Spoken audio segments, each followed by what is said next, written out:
Assalamualaikum warahmatullahi wabarakatuh.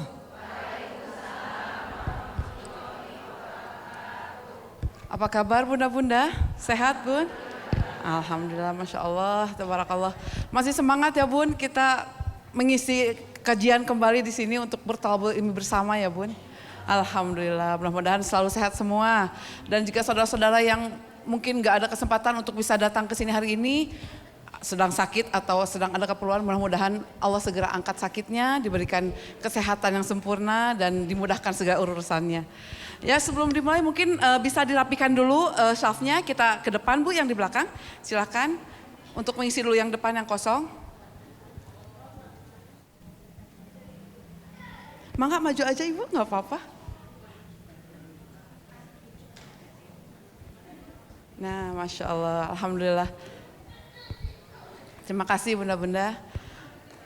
Ya, kita mulai saja ya bun. Bismillahirrahmanirrahim. Innal hamdalillah nahmaduhu wa nasta'inu ala umuri dunya waddin. Wassalatu wassalamu ala asrafil anbiya'i wal mursalin wa ala alihi wa sahbihi ajmain. Amma ba'du. Huwallazi arsala rasula bil huda wa dinil haq liyudhhirahu ala dini kullih wa kafa billahi syahida. Asyhadu alla ilaha illallah wa asyhadu anna Muhammadan abduhu wa rasuluh allazi la nabiyya ba'dah. Rabbi shrah li sadri wa yassir li amri wahlul 'uqdatam min lisani yafqahu qawli. Pertama-tama marilah kita panjatkan puji dan syukur kehadirat Allah Subhanahu wa taala karena dengan limpahan rahmat, curahan dan kasih sayangnya kepada kita semua, Allah mampukan kita untuk melangkahkan kaki ke majelis ilmu ini dalam keadaan sehat walafiat. Tak lupa salawat serta salam semoga senantiasa selalu tercurah kepada junjungan Nabi besar kita, baginda Rasulullah Nabi Muhammad sallallahu alaihi wasallam beserta para keluarganya, para sahabatnya, para tabi'in, insya Allah sampai pula kepada kita semua sebagai umatnya yang mengikuti sunnah-sunnah beliau. Semoga beliau memanggil kita dan memberikan syafaat di yaumil akhir nanti ya bun. Amin ya Allah ya Rabbal alamin. Bunda-bunda, marilah kita buka kajian ini dengan bacakan basmalah bersama-sama, lanjutkan dengan meluruskan niat, kita beristighfar dan berzikir pagi. Bismillahirrahmanirrahim. Astaghfirullahalazim, astaghfirullahalazim, astaghfirullahalazim. Allahumma inni as'aluka ilman nafi'an wa rizqan thayyiban wa amalan mutaqabbalan. Amin. Mudah-mudahan ilmu yang kita dapat hari ini menjadi ilmu yang berkah ya bun ya. Amin. Sebagai rezeki untuk kita bisa mendapatkan ilmu dan bisa mengamalkannya di kehidupan sehari-hari. Bunda-bunda, sebelum dimulai saya akan memberikan informasi terlebih dahulu bahwa alhamdulillah kita kemarin sudah mulai menggalang donasi ya bun untuk membantu saudara-saudara kita di Palestina. Nah, alhamdulillah dana yang terkumpul pekan lalu sebesar 4 juta rupiah. Alhamdulillah, masya Allah, tabarakallah. Kami ucapkan jazakallah khairan kasiran kepada bunda-bunda semua. Semoga apa yang bunda dermakan, bunda infakkan menjadikan salah satu amalan yang diridhoi oleh Allah Subhanahu wa taala. Amin.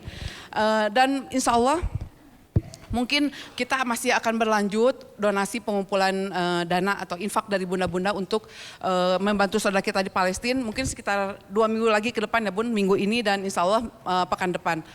Dan nanti mungkin di akhir acara akan ada penayangan slide dari kejadian-kejadian yang menimpa saudara kita di Palestina atas kekejaman Zionis Yahudi Israel. Nah, jadi jangan kemana-mana dulu ya bun, mudah-mudahan kita semua bisa menyaksikan bersama-sama dan menjadi pelajaran untuk kita dan semakin menguatkan persaudaraan kita terhadap saudara muslim kita di sana. Baik bunda-bunda yang dirahmati Allah, kita bersiap untuk mendengarkan kajian dan alhamdulillah Ustadz telah hadir di tengah-tengah kita, terima kasih Ustadz. Kita melanjutkan materi yang disampaikan Ustadz mengenai fikih ibadah. Untuk itu, mangga bunda-bunda bersiap untuk mencatat atau mendengarkan dengan baik. Untuk handphone mungkin bisa disilentkan sementara ya bun, agar kajian hari ini bisa berjalan dengan lancar. Baik, kepada Ustadz Agus kami persilahkan.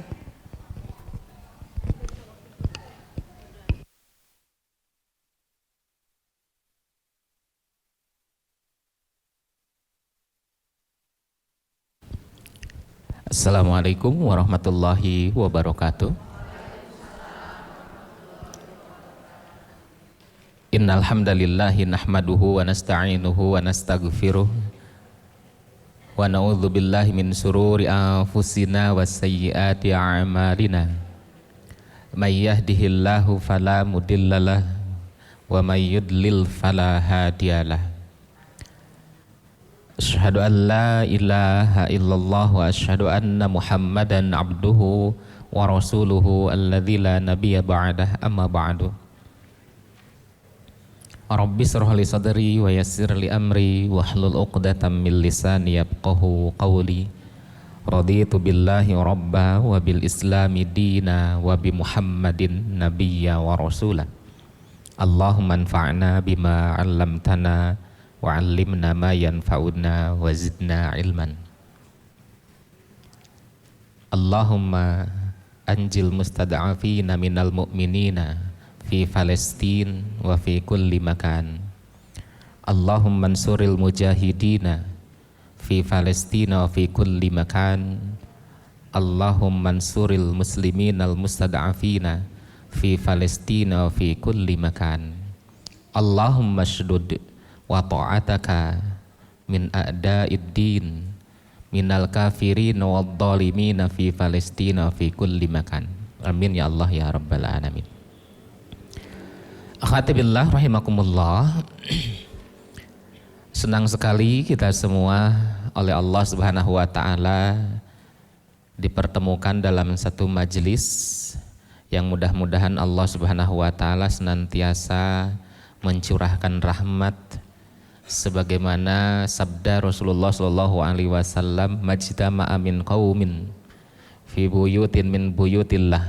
Tidak ada yang berkumpul suatu kaum dalam suatu majelis atau satu tempat duduk kecuali di dalamnya dibacakan ayat-ayat Allah Subhanahu wa taala, dipelajari qaul Rasulullah sallallahu alaihi wasallam, maka patut kita berbangga yang mudah-mudahan kita merasakan wa ghasyiyatuhumur rahmah, malaikat menaungi kita dengan rahmatnya.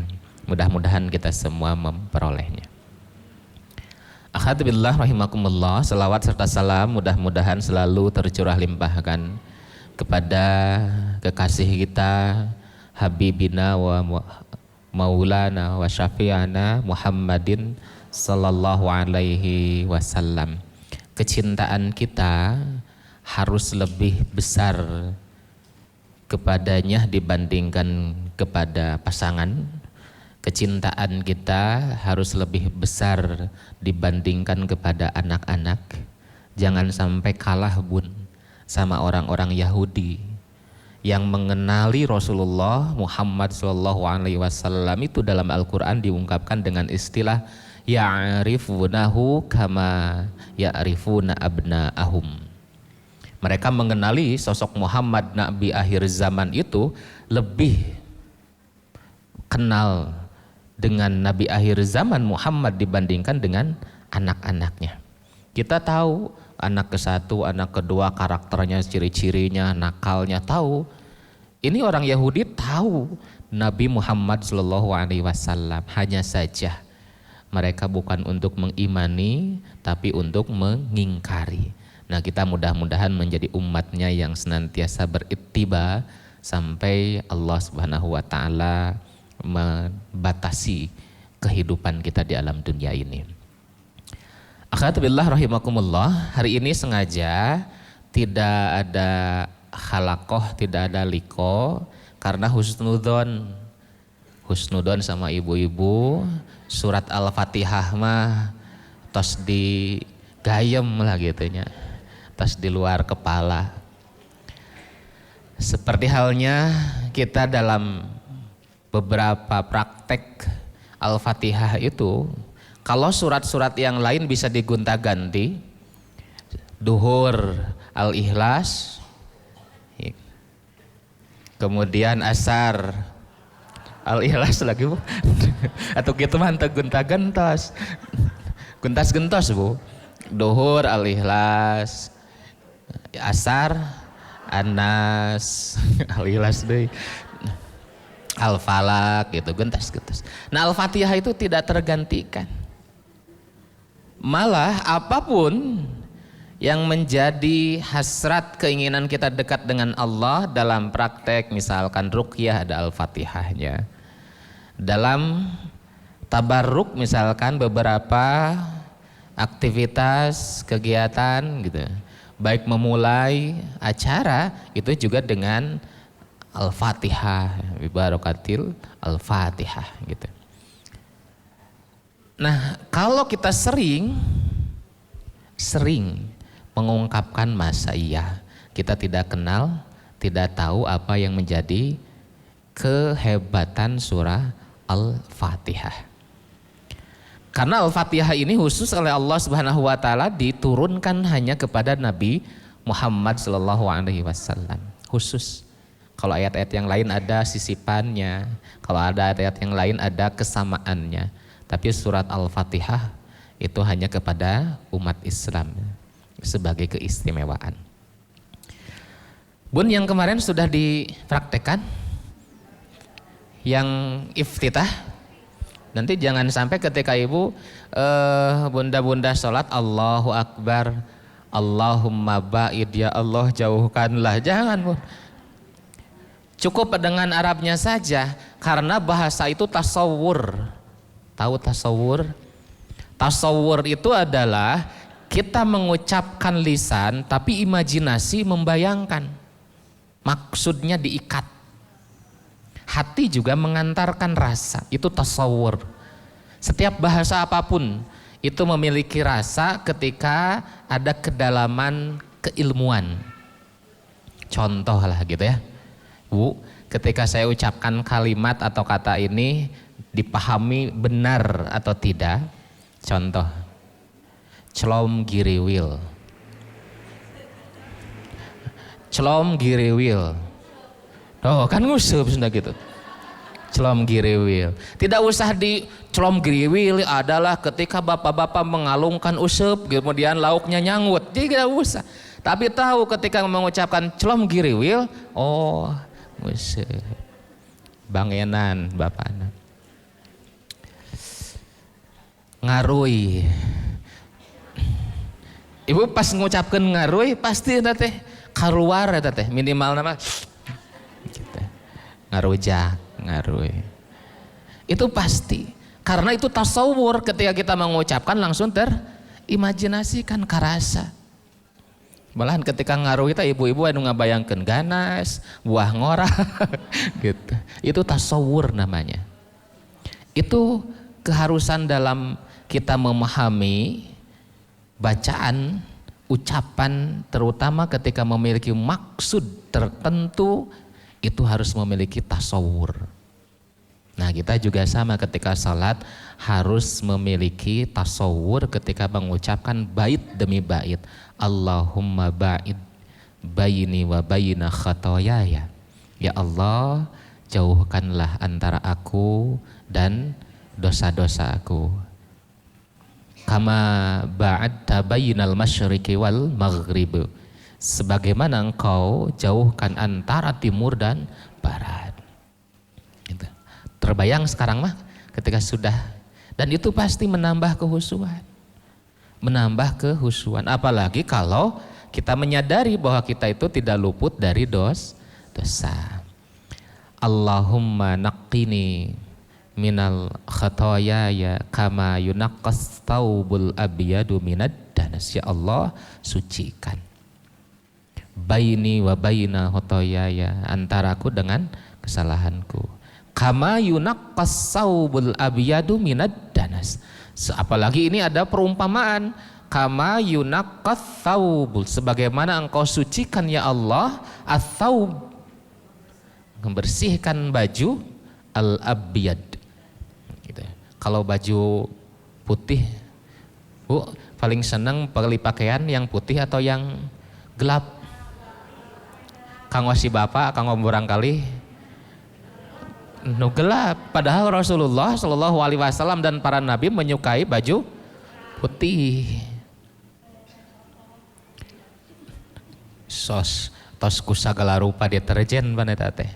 deterjen temempan kanggo tuangeun dianggo nyeuseum gitu. Citrun dianggo kana tuangeun supaya bodas. Baik clean diaranggo gitu. Karena ingin memastikan susahnya untuk membersihkan kain putih.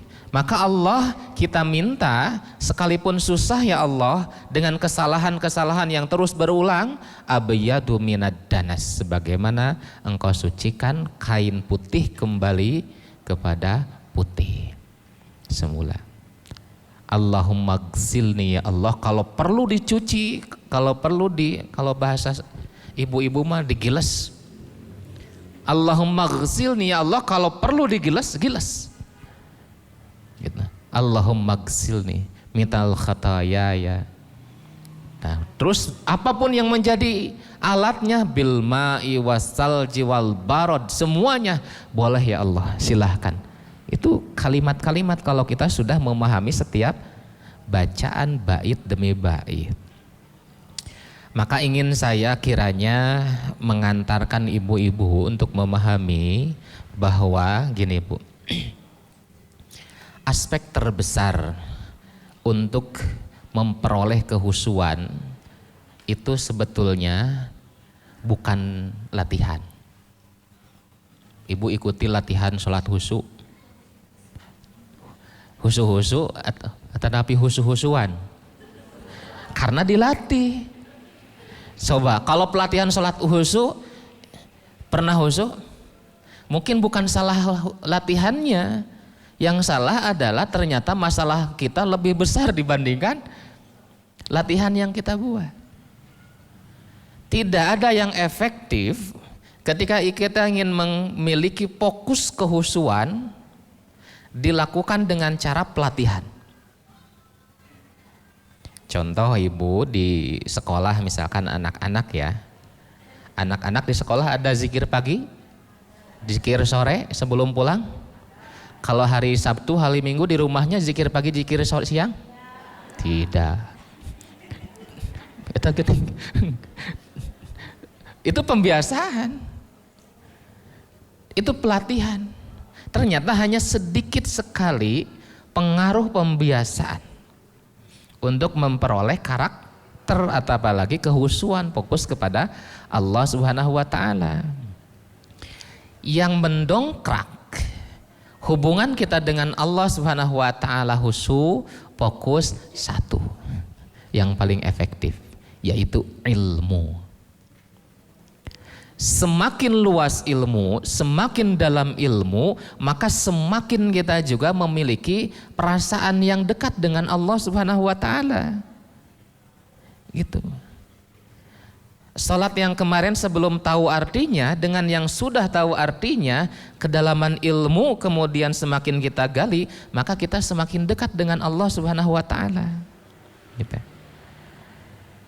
Itu jadi orang berilmu itu oleh Allah Subhanahu wa taala diangkat derajatnya karena ilmu itu yang mengikat dengan sumber, dan sumber ilmu itu adalah Allah. Yang membedakan agama Islam dengan agama yang lain, Islam itu agama yang penuh ketinggian nilai-nilainya. Agama Islam itu paling tinggi peradabannya, paling tinggi. Karena di saat agama-agama yang lain untuk fokus itu, untuk fokus merasa dekat dengan Tuhannya, maka dibuatkan patung, dibuatkan simbol, dibuatkan sesuatu yang sifatnya materi. Kalau kita ingin tahu dekat dengan Maryam misalkan di agama Nasrani, maka Maryam itu dibuatkan sosok patung. Ketika Yesus Isa Al-Masih dianggap sebagai Tuhan, karena ingin dekat ketika beribadah, maka dibuatkan patung atau bahkan dibuat kalung. Agama Buddha dibuatkan Buddhis. Semua agama-agama yang tidak berdasarkan wahyu, irsyad, itu pasti atas dasar logika manusia memerlukan simbolisasi bentuk fisik materi. Pasti. Islam ada tidak? Ibu misalkan di sini ada Allahu Muhammadun di tungkulan di tangahan. Allahu Akbar. Duh jauh ya Allah jeung Muhammadna nu hiji ka kencan nu hiji ka katuhu. Tidak ada simbol. Karena semakin simbol dikuatkan, maka semakin menuhankan simbol tersebut, simbolnya hilang, maka Allahnya hilang. Maka hati-hati bun ya, hati-hati. Kita ketika memiliki kesempatan untuk melaksanakan umroh atau haji, kemudian kita desak-desakan dengan orang-orang karena ingin sholat di sekitaran Ka'bah paling dekat.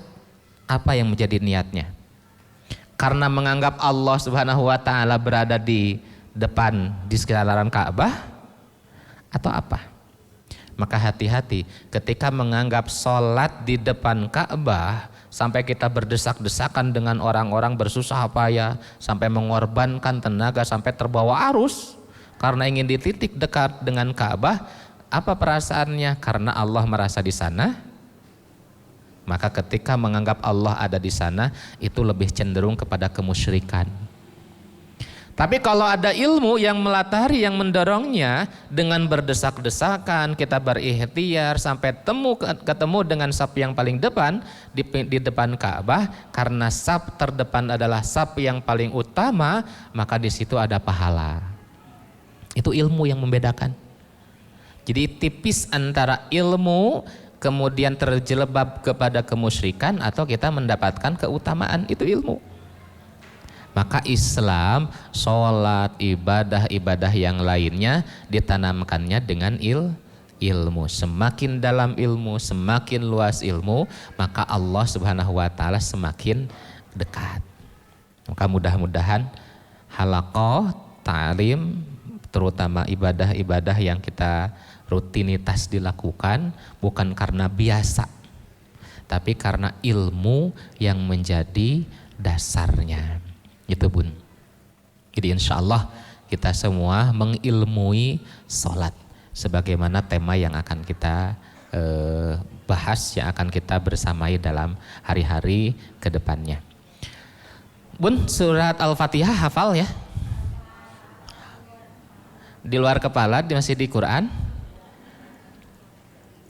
Ya. Coba saya ucapkan Arabnya atau ayatnya, bunda-bunda semua terjemahkan ke dalam bahasa Indonesia. A'udzubillahi minasyaitonirrajim.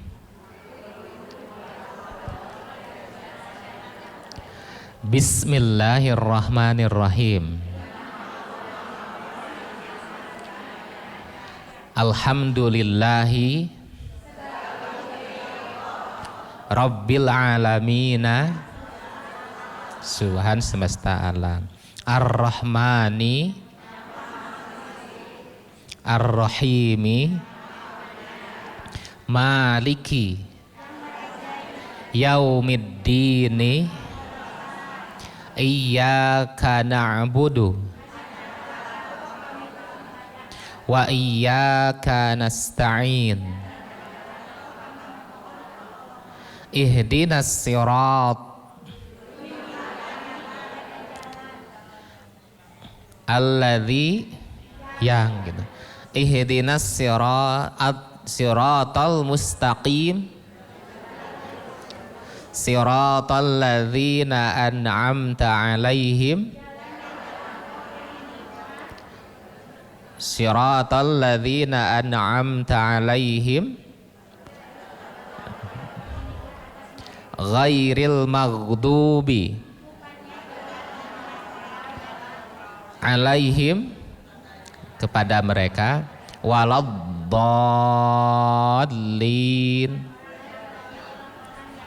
Tuh sudah Bun, tos harapal insyaallah. Tapi nanti pemaknaannya harus memiliki kedalaman maksud yang Allah inginkan. Harus memiliki kedalaman maksud yang Allah inginkan.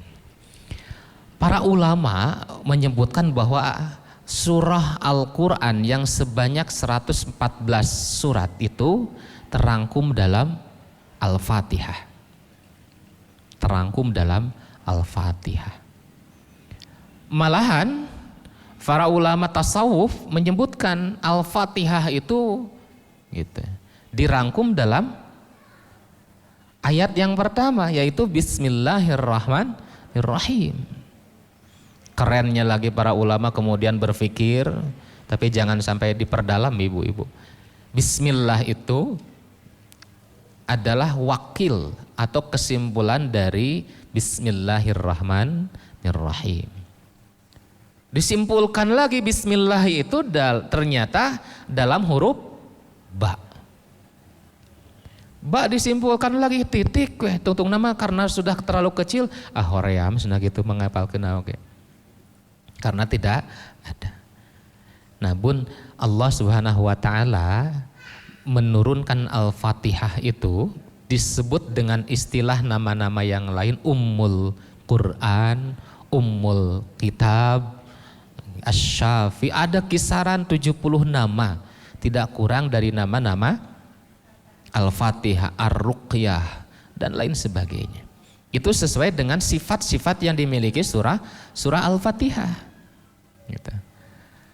Makanya kalau semakin kita kaji, maka semakin keluar tuh nilai-nilai yang Allah Subhanahu wa taala simpulkan dari maksud Allah Subhanahu wa taala menurunkan surah Al-Fatihah.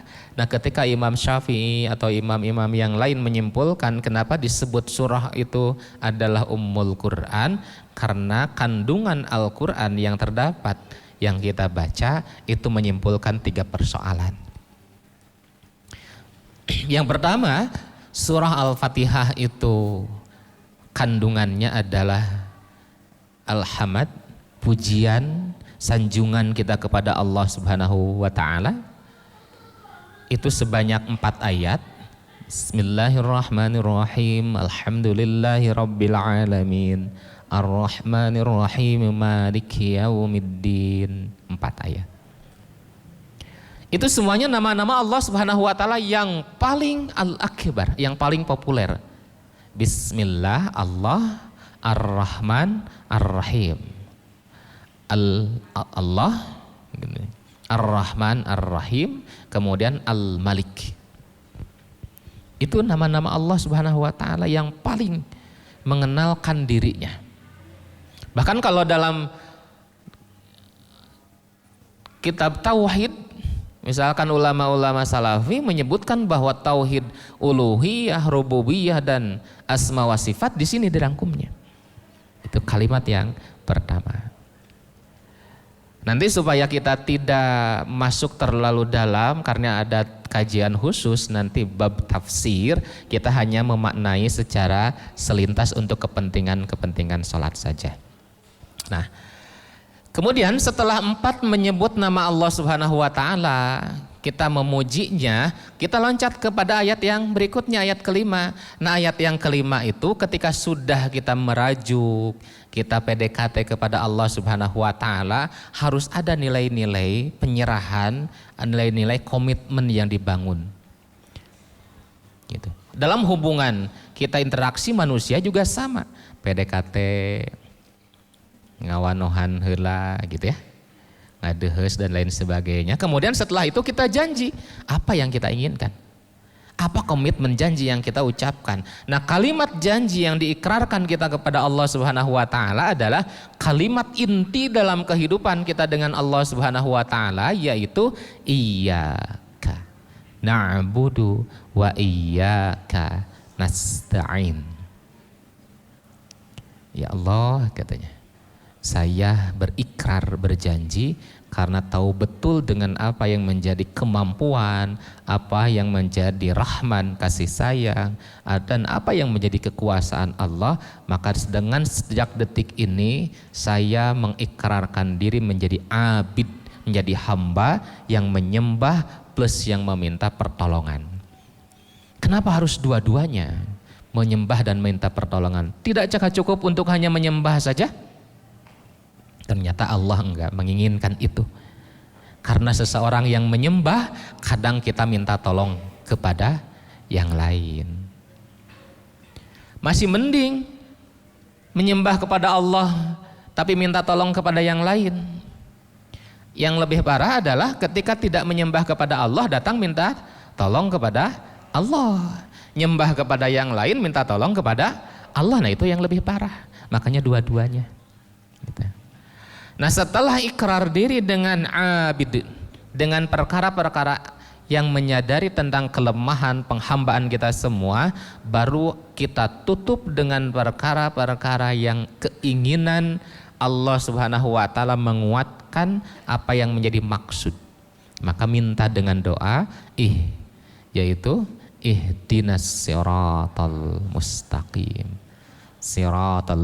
Ihdinas siratal mustaqim, meminta petunjuk dari Allah Subhanahu wa taala dengan jalan yang lurus.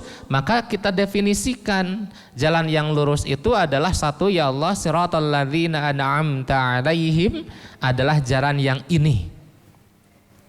Kalau jalan yang ini sudah cukup belum? Belum. Ternyata kita juga minta jangan jalan yang itu, gitu. Nah, jangan jalan yang itunya adalah ghairil maghdubi 'alaihim waladdallin. Lengkap. Nah, disinilah yang kemudian merangkum nilai-nilai agama Allah Subhanahu wa taala. Satu yang disebut dengan aqidah terkait dengan Allah. Yang kedua terkait dengan ibadah, terkait dengan komitmen ritualitas kita dengan Allah. Dan yang terakhir adalah tentang akhlak, tentang muamalah. Itu aqidah, syariah, dan akhlak atau muamalah. Itu kandungan Al-Quran seluruhnya akan bermuara kembali kepada itu. Kita mulai dari ta'awudz. Kalau ta'awudz biasanya harusnya di dalam sudah masuk atau sebelum. Hemat kita kalau berpikir dengan logika, kita minta perlindungan ketika sudah bertarung atau sebelum bertarung. Terus ini a'udz di dalam, kan di dalam ini ta'awudz. Kalau logika kita sebelum takbiratul ihram atau sebelum kita memulai sholat, a'udzubillahi minasyaitonirrajim, ya Allah jauhkan setan ya Allah, Allahu akbar, gitu ya. Terus kenapa Allah Subhanahu wa taala menyimpan ta'awudznya di dalam? Pindahkeun wae gitu ke belakang. Disinilah kemudian kita menyadari bahwa Allah Subhanahu wa taala menginginkan bentuk ibadah, bukan kreasi, bukan pemikiran diri, tapi contoh Rasulullah Shallallahu alaihi wasallam. Al-ibadatu at-tauqif. Ibadah itu taken granted, kita terima jadi. Kita terima jadi. Justru ada pahalanya karena kita meng-copy paste apa yang dilakukan oleh Rasulullah Shallallahu alaihi wasallam. Ditambah dengan dalil Allah Subhanahu wa taala dalam surat An-Nahl misalkan, wa idza quri'al Qur'an fasta'id billah. Ketika akan dibacakan Al-Qur'an surat Al-Fatihah, maka ucapkanlah, dimulailah dengan ta'awudz, gitu. Ta'awudz. Apa gitu ya bahasanya. Nah, Allah setelah iftitah mengajarkan kepada Nabi Muhammad SAW, a'udzubillahi minasyaitonirrajim. Kemarin kita sudah membahas ada berbagai bentuk ta'awudznya. A'udzubillahi samiil alimi minasyaitonirrajim, itu sudah lewat pembahasannya. A'udzu, aku berlindung. Awas, nanti kenapa senang sekali ketika sudah majelis taklim dapat ilmu, kita juga mendapatkan bimbingan bagaimana membacakan, melafalkan setiap huruf demi huruf, ayat demi ayat dari Al-Quran.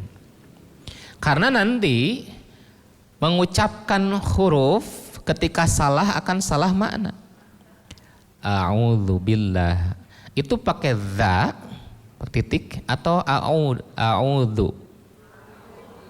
Pakai titik tidak? Pakai titik.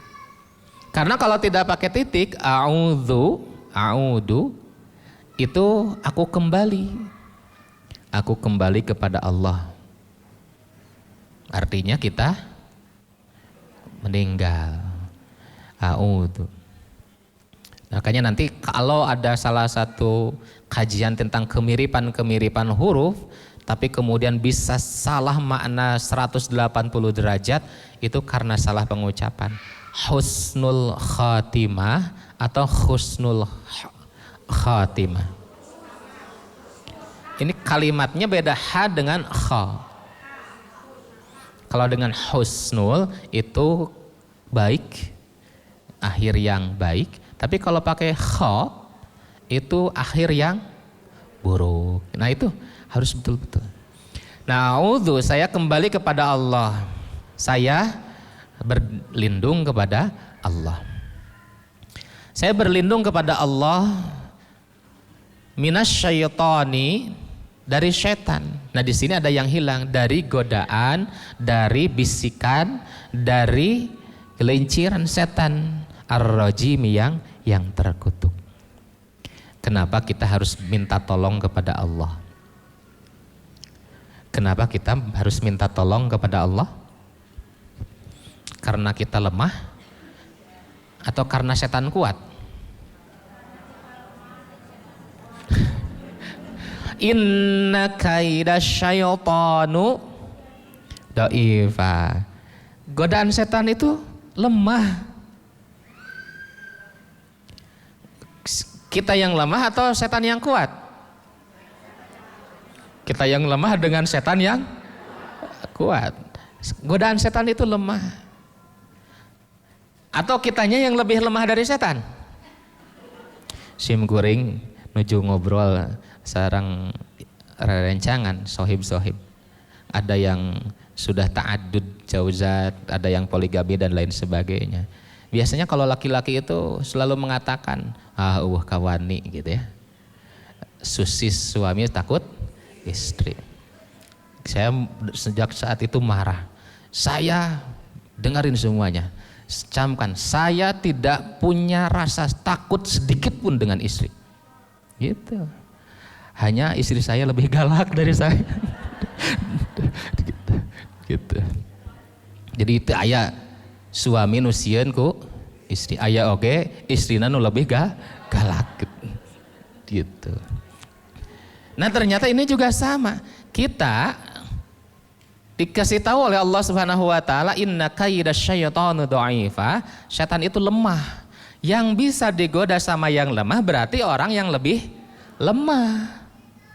Karena orang yang kuat, ketika dia memiliki kekuatan, Umar bin Khattab saja setan dalam jarak sekian tidak mau mendekat. Gitu. Ternyata kitanya yang lemah. Ketika kita lemah, dalam tradisinya minta kekuatan atau menguatkan diri? Dua-duanya, menguatkan diri dengan latihan, dengan menambah kemampuan. Yang kedua, cherry backingan. Itu bagus.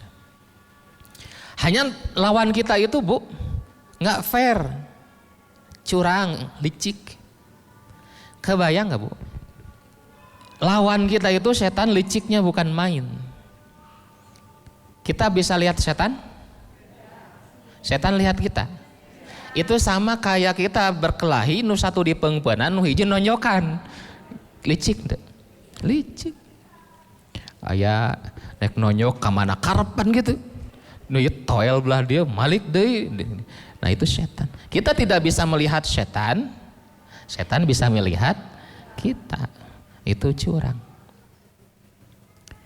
Maka langkah satu-satunya adalah setan gitu harus dikendalikan dengan yang menguasainya. Itu teh sama dengan ilustrasi sim kuring ngalangkung ka hiji bumi rumah, kemudian digogogan ku anjing, gog digogogan. Ku sim kuring balas digogogan deui, gogogan hayo we pa balas-balas berjeng sieun gitu. Ketrok bumina, Kang punten eta sarieun anu ngalangkung, dikendalikeun teu? Dikendalikeun. Nah itu. Jadi kita digoda oleh setan yang curang, kita kemudian berlindung kepada Allah Subhanahu wa taala yang mengendalikan setan. Karena kalau kita tidak memahami maksud ini, tentang bagaimana kita bertarungnya dengan setan dalam kondisi yang tidak sebetulnya fair, tidak seimbang dan lain sebagainya. Ternyata kita nguat-nguatkan diri padahal kita tidak tahu kemana arah. Allah menyebutkan dalam Al-Quran, wa min fauqihim wa min tahtihim wa min syama'ilihim, kanan, kiri, atas, bawah itu setan semuanya. Kita tidak tahu karena kita tidak bisa melihatnya. Maka salah satunya adalah kita berpasrah diri kepada Allah Subhanahu wa taala dengan segenap ilmu yang kita kemudian persiapkan. Maka ucapan a'udzubillahi minasyaitonir ar-rajim. Itu kira-kira. Nah, kemudian setelah ta'awudz kita membaca Al-Fatihah. Kita juga tidak membahas tentang ayat pertamanya Bismillah atau Alhamdulillah. Kita maknai yang kita baca. Bismillahi dengan nama Allah, Ar-Rahmani Ar-Rahimi, dengan menyebut nama Allah yang maha pengasih dan yang maha penyayang. Rasa gitu dengan ilmu ketika kita mengucapkan Bismillahi Ar-Rahmani Ar-Rahim. Tapi tidak mungkin akan tahu ilmu kalau kita tidak memperdalam struktur bahasa yang Allah sisipkan dalam kemukjizatannya. Bun sudah paham belum ketika saya mengucapkan Bismillahirrahmanirrahim dengan menyebut nama Allah yang maha pengasih lagi maha penyayang? Paham tidak? Si bapak meniberehan. Kalimatnya sempurna. Bismillahirrahmanirrahim kalimatnya sempurna atau tidak? Kalimat sempurna itu minimalnya kalau kita belajar bahasa Indonesia, bahasa Arab, bahasa apapun, minimalnya ada subjek, predikat, objek. Sekarang kita lihat Bismillahirrahmanirrahim. Bismillahi dengan menyebut nama Allah. Subjeknya ada? Allah. Subjek itu apa?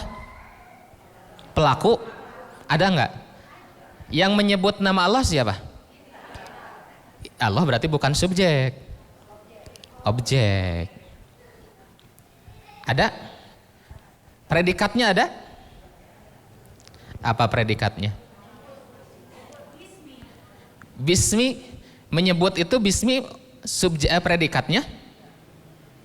Pekerjaannya menyebut? Ternyata ini kalimat nggak lengkap sama sekali, nggak lengkap. Dan kalau kita tidak ada kebiasaan selalu menggunakan kata bismillah, pasti kita akan bertanya-tanya, apa dengan nama Allah yang maha pengasih, maha penyayang? Karena nggak paham.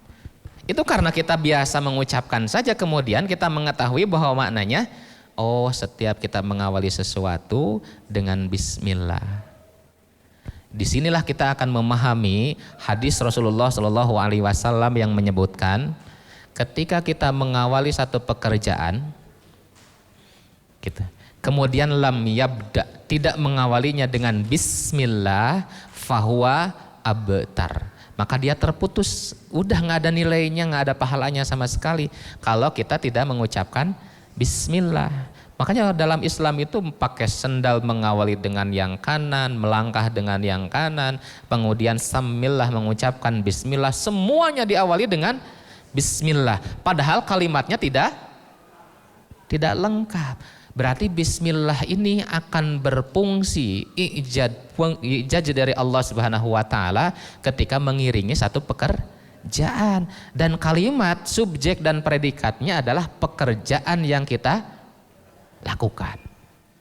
Jadi kalau simpelnya, sederhananya gini, saya makan, baca bismillah.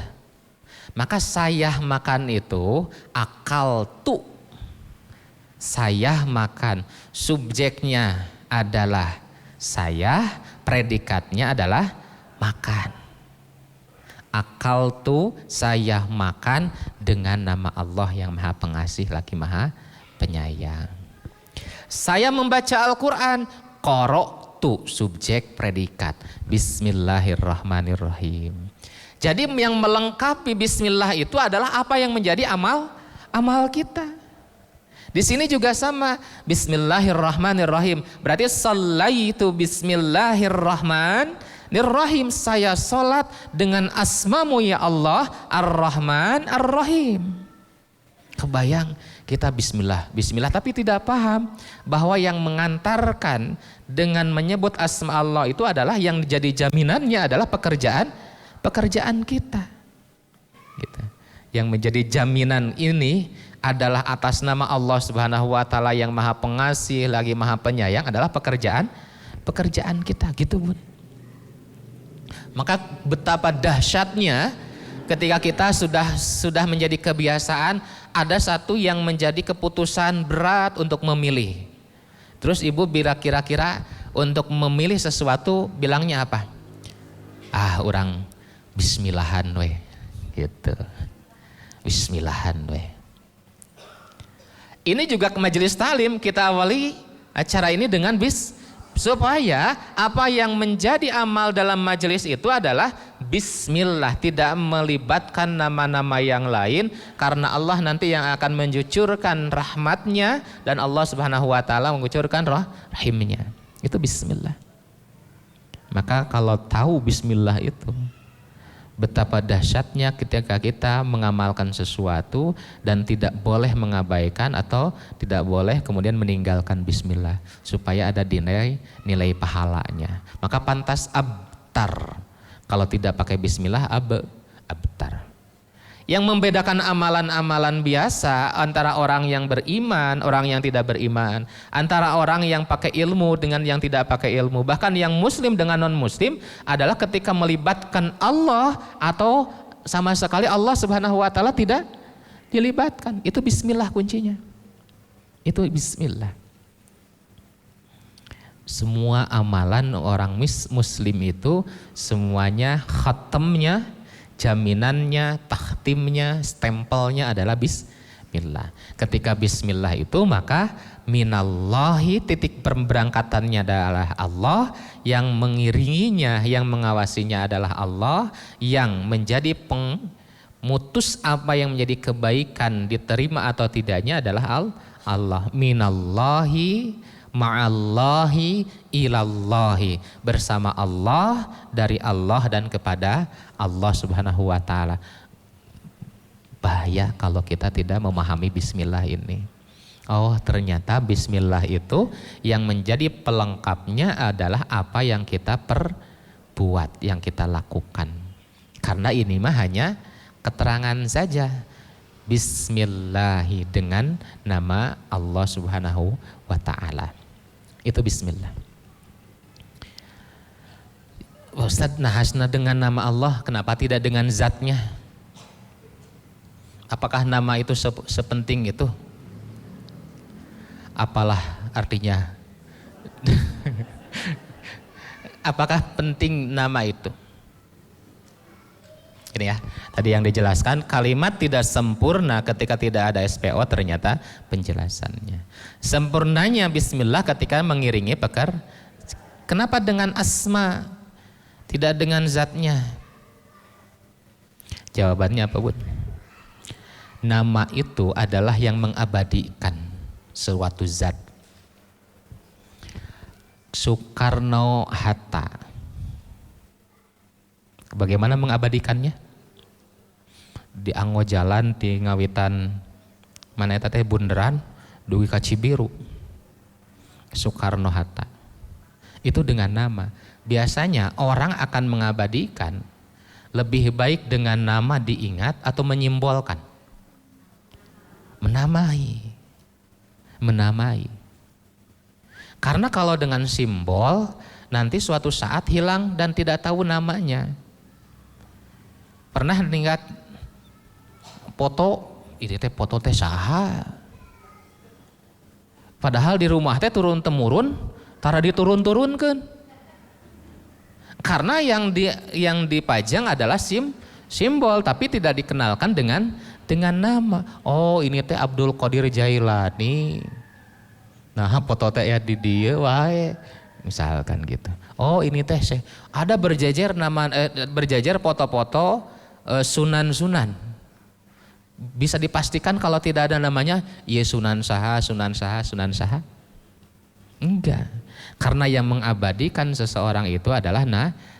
Dengan nama lah kemudian mengenal sifatnya, penasaran dengan kehebatannya. Nah Allah subhanahu wa ta'ala juga demikian. Dan kebetulan yang dikenalkannya adalah Allahu yang merangkum Asmaul Husna. Ar-Rahman, Ar-Rahim gitu. Kemudian ayat berikutnya, Alhamdulillahi, segala puji. Ini menggunakan kalimat yang kalau dalam bahasa Inggris itu the. Setiap kalimat yang ada alif lam di depannya berarti tertentu ma'rifah. Berarti seluruh pujian tidak ada yang berhak yang diklaim oleh manusia, karena sesungguhnya semua harus dikembalikan kepada Allah. Waduh ibu, murang kali teh soleh, juara, cek bapak nate. Padahal kak ibu ngomong teh, aing, misalnya gitu. Ibu nih gelis, nu dipuji nawana. Ibu na atanapi skincare na. Ketika seseorang terlihat indah, terlihat bagus, kadang kita menyandarkan kepada selain Allah Subhanahu wa taala. Kenapa langsing? Dipuji Allah atau ikhtiar kita? Yang dipuji produk yang kita beli mahal atau apa yang menjadi kehendak Allah Subhanahu wa taala? Nah, inilah yang akan menyadarkan semakin kita memahami kedalaman makna alhamdulillah, sebetulnya manusia tidak memiliki klaim apapun. Karena semuanya atas dasar kehendak Allah Subhanahu wa taala. Bahkan Allah meliputi seluruh pujian ini, kalau diantaranya ada manusia dan makhluk-makhluk yang lain, Allah itu yang maha pengendali Rabbil Alamin. Menggunakannya kalimat Rabb. Ketika menggunakan kalimat Rabbun itu harus prosesnya. Yang lahir pertama adalah ngarasa. Harus merasa dulu. Kalau tidak ada merasa, mual lahir yang kedua, tidak akan lahir yang kedua. Dan yang mahal itu yang kedua. Apa yang kedua? Setelah ngerasa. Bun, pamitos ngerasa, apa yang lahir kemudian? Rumasa. Dan rumasa itulah yang mengubah semuanya kan? Rumasa itu yang mengubah semuanya. Ngarasa diurus ku Allah, maka rumasa bakal tumbuh. Era teu ibadah mana sebab ngarasa. Rumasa itu akan melahirkan kesadaran. Ngarasa diurus ku Allah, maka akan rumasa huruf kudu benar gitu. Itu. Maka Rabbil Alamin menggunakan kalimat Rabbun itu Allah Subhanahu wa taala huwa khaliqun huwa riayatun wa huwa mudabbir. Allah Subhanahu wa taala yang menjamin menghidupkan, Allah Subhanahu wa taala menjamin proses dalam kehidupan, Allah Subhanahu wa taala juga yang menghabisi kehidupan, mencipta, mengurus, kemudian Allah yang kemudian akan menghancurkan. Itu Rabbun, kuasanya penuh. Dan seluruhnya al-alamina, seluruh penduduk alam. Dari yang kosmos, apa kosmos teh? Yang mikrokosmos, dan ada lagi zat nanti yang lebih kecil. Itu semuanya dikendalikan oleh Allah Subhanahu wa taala. Dari yang terlihat, yang kasat mata, sampai yang tidak sama sekali, itu oleh Allah Subhanahu wa taala tidak. Bun gaduh putra, tos keagengan, urang ngaraos ngurus atanapi Allah ngurus. Laras ya. Gening pas kalimat budak naroda baong sakedik mah diurus ti leuletik we cenah gitu kan. Bahaya. Ketika kita mengklaim mengurus padahal Allah zat yang mengurus, maka kita akan capek. Nges diurus tapi temulang tarima. Itu capek banget karena kita ngerasa ngurus, padahal Allah memberikan amanah itu hanya untuk dijaga bukan diurus. jaga bisi ada yang dilanggar, jaga kada diantarkeun, jaga ada menjaga min maharimuhu, apa yang Allah Subhanahu wa taala berikan keharaman-keharamannya. Itu manusia. Karena kita merasa ngurus, maka kita teh capek gitu. Kabayang atuh nu diurus ku batur diurus deui ku urang gitu. Itu capek. Lalu apa yang harus kita sadari? Kita tidak bisa mengendalikan ngurus anak sama sekali karena kita bukan Rabbun. Tuangan ya Bu, sampai mana kita dapat mengurusnya? Sampai mulut hungkul, sampai mulutnya. Tos ngelelep ka dieu mah kadang kebesekan deui, kadang mural, kadang ini sudah di dalam itu bukan kendali kita. Anak-anak juga tidak bisa mengendalikan. Gitu. Anak-anak yang menjadi objek yang mengelola apa yang menjadi rezeki Allah Subhanahu wa taala juga tidak bisa mengendalikan di dalam, apalagi kita yang menyuapi itu tidak bisa. Maka Rob itu adalah yang mengurus segala zatnya. Jangkung ibu ayeuna sabaraha kahoyongna nu janten putra. Target ibu sasih sasenti gitu. Tiasa bukan kita yang mengurus, Allah Subhanahu wa taala. Gitu. Maka disinilah segala pujian kita hantarkan seluruhnya. Kalau kita baik ternyata kebaikan itu sumbernya dari Allah. Pujian yang kita terima ternyata atas dasar Allah Subhanahu wa taala menutupi aib kita. Allah Subhanahu wa taala menghendaki hanya kesempatan kecil saja. Bisa jadi waktu lain kita tidak bisa mengendalikan orang lain, dan semuanya oleh Allah Subhanahu wa taala ditanamkan dalam kalimat alhamdulillahi. Segala puji lillahi. Segala puji bagi Allah. Bahkan penguatnya Rabbil alamin. Itu kalimat alhamdulillahi rabbil alamin. Ar-Rahmanir Rahim diulangi lagi oleh Allah Subhanahu wa taala. Ar-Rahmanir Rahim itu kalimatnya dari 3 kata ra, ha, dan mim.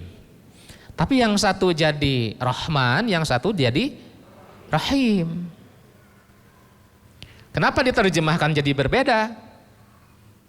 Yang maha asih tur maha penyayang, nu maha welas tur maha asih. Kan sama kalimatnya, rahmat. Terjemahkan dalam bahasa lain jadi 2 yang berbeda. Pengasih berarti memberi, penyayang berarti sayang, kan gitu. Jadi berbeda. Padahal Allah Subhanahu wa taala menanamkan kalimat yang berbeda dengan bentuk yang berbeda, padahal sumbernya sama, harus dipahami dalam uslub kalimat. Pembentuknya yang harus membutuhkan tasawur ilmu, imajinasi kita dan rasa. Rahman, Ar-Rahman, Bu, ada orang yang sholat duha, orang lain 2, dia 4. Bahkan ketika orang lain 4, dia 8 duha. Bahkan di hari-hari tertentu, di waktu-waktu tertentu membaca surat Al-Waqiah. Ternyata rezekinya nggak lancar, materinya nggak sampai. Ganti sholat atau ganti tinggalkan perbuatan?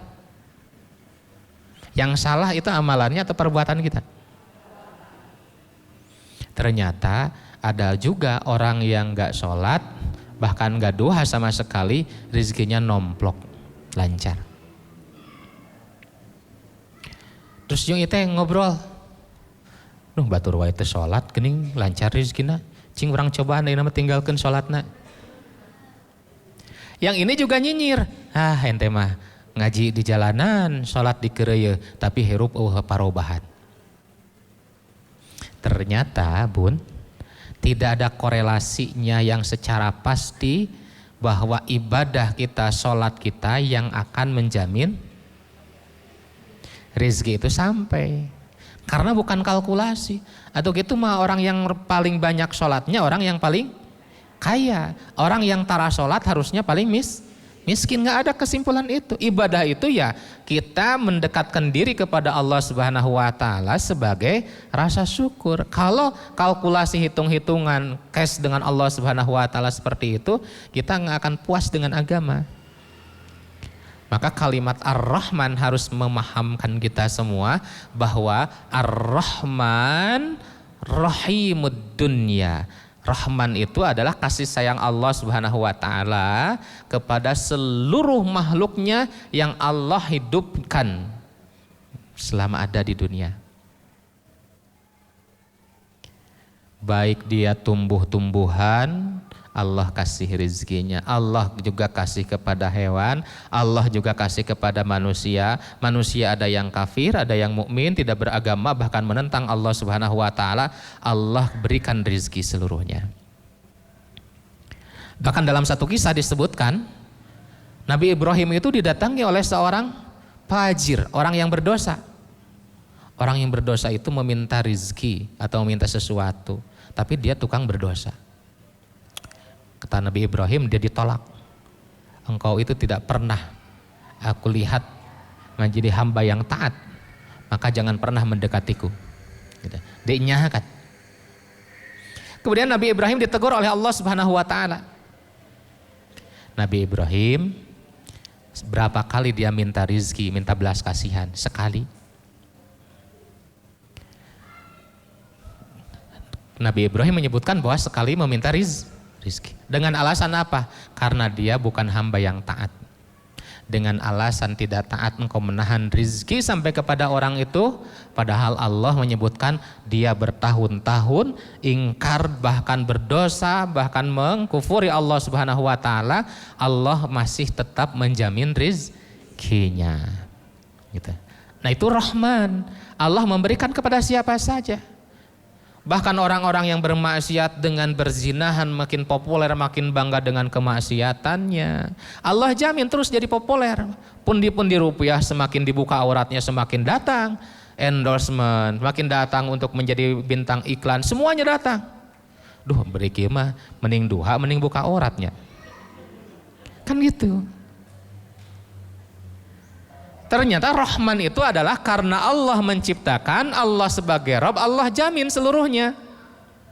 Tapi belum tentu orang yang Allah sebutkan dengan sifatnya Ar-Rahim, karena Rahim adalah Rahimul Akhirah. Rahim itu hanya diperuntukkan di akhirat dan hanya untuk orang-orang yang beriman kepada Allah Subhanahu wa taala. Itu Rahim. Maka tidak akan pernah mendapatkan rahim Allah kecuali orang yang taat. Tapi kalau Rahman semuanya mendapatkan. Karena sebagai Rabbul Alamin gitu. Itu ya Bun ya. Jadi kalau tidak dapat Rahman di dunia pasti dapat dah. Tidak mungkin. Tapi rahim itu pasti bakal dipenuhi. Maka sekalipun kita tidak puas karena tidak ada teori matematiknya di dunia, kita harus menjaminkan diri dengan mengenali Allah Ar-Rahman, Allah Ar-Rahim, Alhamdulillah Allah Maha terpuji semuanya. Maka ketika tidak mendapati dengan apa yang jadi ekspektasi kita harusnya bangga atau sedih? Ustadz atau pengajar ngaji di pelataran masjid atau di kampung-kampung, bayarannya lebih besar mana? Dibandingkan yang kerja secara profesional, misalkan pejabat. Guru ngaji ada yang gajinya sebulan 5 juta? Kalau ada saya daftar maksudnya. Paling kecil, itu sudah rahasia umum, paling juga cukup buat berapa hari? Musola saya saja, karena ada masjid besar, ada musola untuk yang ngaji-ngaji. Jadi di tempat saya tinggal itu masjid dengan nakib-nakib, setiap RW-RW itu ada pengajian-pengajian buat anak-anak. Nah sistemnya takaful, semuanya berdonasi, perelek dan lain sebagainya, kemudian dikasih apa dengan beras atau dengan uang gitu. Itu satu rumah saja, kesanggupan kita itu hanya sebatas 500.000. Ibu 500.000 cekap samingonen. Kang olis dikungkul 500.000 ibu. Nah 500.000 untuk pengaji. Dia harus sedih, harus senang. Harus sedih, harus senang Bu. ya harus bersyukur. Gitu. Ketika dia berharap, kita misalkan asumsikan bahwa mengaji itu terhormat, kemudian dia pantasnya karena dia totalitas dengan ilmunya, dengan waktunya, dengan perhatiannya, bahkan ustadz itu mengganti lampu sendiri, beli karpet sendiri, harusnya dia dapat misalkan 10 juta. Itu ibarat ar-Rahmannya Allah kasih 500 ribu, ar-Rahimnya itu 9 juta 500 nanti akan didapatkan. Maka ketika tidak full apa yang menjadi pengharapan kita, itu mestinya kita bangga karena nanti sisanya di cash, dibalas di akhirat. Atau dibanding makan dengan seperti ini, pilih mana? Ustadz, nah ayo nama Ustadz teh ngawasna ngaulang murang kali tas nambihan, ayo nama rotibahnya kafalahnya 10 juta. Pas ditagih, karena dia puas, dia kemudian mengharapkan sesuai dengan keinginan, dia kemudian melupakan bahwa itu hanya sebatas mencari rezeki, nominal uang gitu. Kemudian ternyata ketika minta kepada Allah Subhanahu wa taala di akhirat, parantos kapungkur di kontanan. Gitu. Makanya jangan sepelekan pasapon masjid yang bersih-bersih. Cleaning service masjid madrasah, gajinya kecil, mungkin nanti lebih besar yang menjadi tanggungan di akhiratnya. Maka jangan berkecil hati. Itu kalimat Ar-Rahman Ar-Rahim, termasuk dari suami, rizki yang sampai dan lain sebagainya juga harus sampai menjadi pemahaman seperti itu. Maliki Yaumiddin, Allah yang menjadi Malik, pemilik, penguasa. Ada pemilik yang tidak berkuasa? Ada. Ada raja yang tidak berkuasa. Ada yang berkuasa tapi tidak memiliki? Ada. Nah Allah itu adalah Maliki atau Maliki. Dua-duanya bisa dibaca. Maliki atau Maliki. Penguasa yang menguasai, yang mengurus semuanya. Yaumiddini. Nah di sini penafsirannya harus dipahami. Yaumiddini, hari pembalasan umumnya, hari kiamat, hari kebangkitan gitu. Tapi kadang kita jarang yang memaknai ad-dini itu arti lainnya adalah agama. Allah yang menguasai juga aturan-aturan ketika di dunia, bukan hanya nanti ketika di akhirat dibangkitkan, tapi juga ketika di dunia menjalani proses keberagamaan kita, perintah larangan itu mutlak adalah hak kekuasaan Allah Subhanahu wa taala. Sehingga dalam beragama itu tidak ada intervensi akal logika kita, tapi sami'na wa ata'na. Gitu, Bun. Maliki Yaumiddin. Iyyaka na'budu wa iyyaka nasta'in. Kalimatnya dua kali diulang-ulang. Iyyaka na'budu wa nasta'in. Harusnya gitu supaya tidak berhamburan kata. Iyyaka na'budu wa nasta'in. Boleh? Boleh. Menghilangkan kata yang berulang itu boleh. Iyyaka na'budu wa nasta'inu, hanya dengan dan saja boleh. Tapi Allah menghendaki kalimat iyyaka-nya diulang, baik dalam beribadah ataupun minta pertolongan. Ingin dua-duanya, nggak boleh salah satunya. Ini penguatan taukid supaya kita juga memiliki pemahaman yang kuat bahwa Allah yang diibadahi, nanti minta tolongnya awas, harus sama Allah juga dong. Karena tidak jarang yang minta ibadah kepada Allah Subhanahu wa taala, tapi ketika berbicara pemahaman dalam keseharian, hoki memiliki apa? Memiliki apa hoki? Ibu di warung sok ngagopayan kikiaan. Kenapa menyimpan ucing di warung gigian? Kucing terlalu kecil, sekarang mah ku balon gigian gitu. Gitu ya. Di pinggir jalan.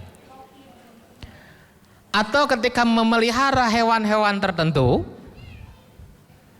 ikan koi, gitu dalam kepercayaan Chinese. Atau ketika kita memakai benda bendawi tertentu, menyimpan di rumah, dipakai di badan dan lain sebagainya. Nah itu nasta'innya oleh Allah Subhanahu wa taala diikat. Iyyaka, engkau hanya kepadamu, tidak boleh menginvestasikan pertolongan kepada benda-benda yang lain kecuali hanya kepada Allah Subhanahu wa taala. Enggak boleh. Gitu.